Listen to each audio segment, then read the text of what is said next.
Hello everyone, this is Team GND from DUHacks 3.0. We are developing a system that can take attendance automatically by using facial recognition. For that we are using deep learning, and for hardware side we are implementing that system on Raspberry Pi, particularly Raspberry Pi 4B. The main problem that can solve this system is of taking attendance manually by individual student that we have done in our college. The major drawback of that system was some of the students which are not present in the classroom, and by friends of that student, they can also mark their sign, and the absent student also get their attendance, and that was a major drawback of the manual attendance system.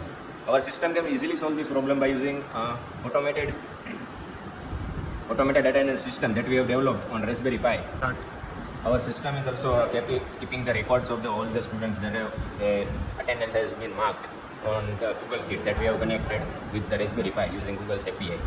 Also, moreover, we have also integrated the Telegram bot so that the respective faculty member can also get informed regarding their lectures. Yes, like how many students are there in my lecture, or which are the students are there in my lecture. A student whose attendance is less than 75%, their name and their email ID will also get sent to the respective faculty members through the Telegram bot.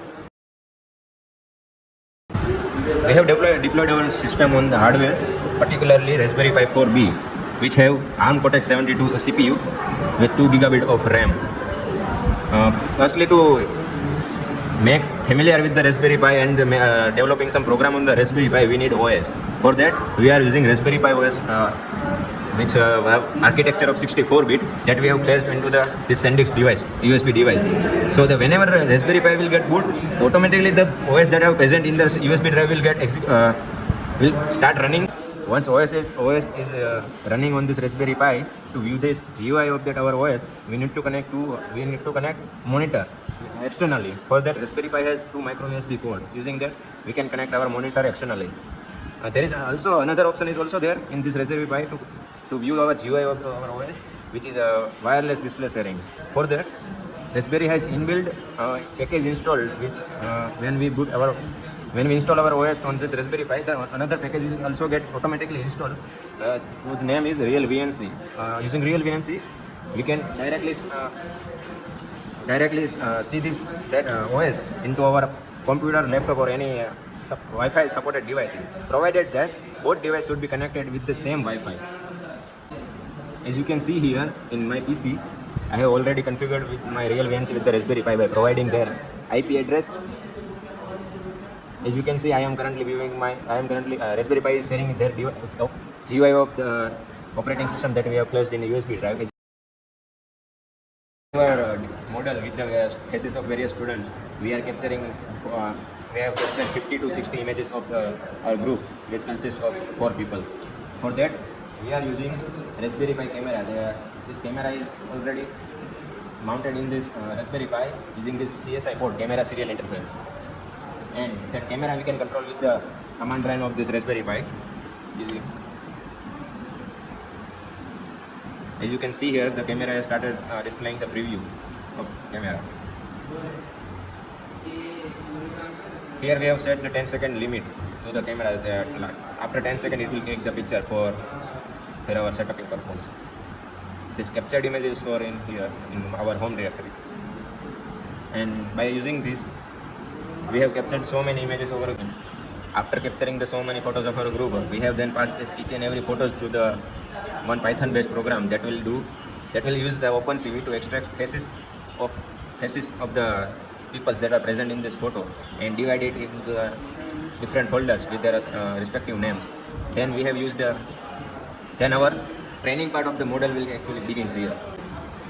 We are using TensorFlow library to develop one CNN-based neural network and to train with the different faces of the various students.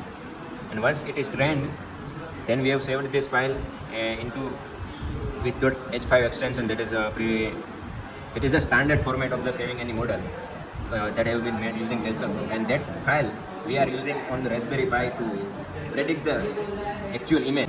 Once the model is trained, and then we have saved this model so that we can utilize this model file in the Raspberry Pi, because the Raspberry Pi has hardware restriction that it has only 2 GB of RAM, in which we cannot train our entire model using Raspberry Pi. So that we have utilized the Google Colab to train our model, and then the pre-trained model of this will get executed on the Raspberry Pi. So now let's move to the actual testing of our system by clicking the image of one group. This is the hardware implementation of our system, and as you can, we have used the GPIO to interface LEDs and push buttons to maintain a perfect flow of our system.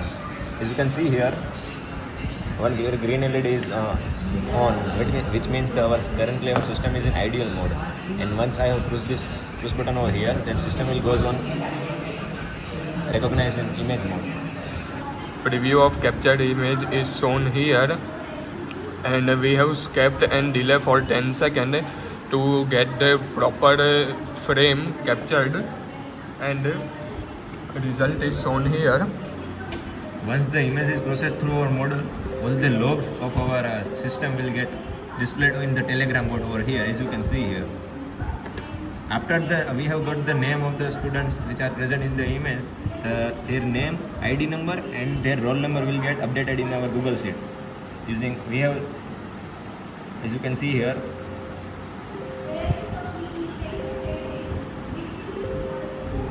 and those students whose attendance is below 75% will also get displayed in the Telegram over here, and their email ID will also get displayed over here. By just clicking their email ID, we can send email to those students.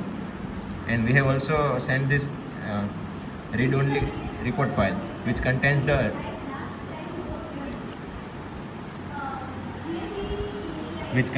detailed log of all the captured result using our system.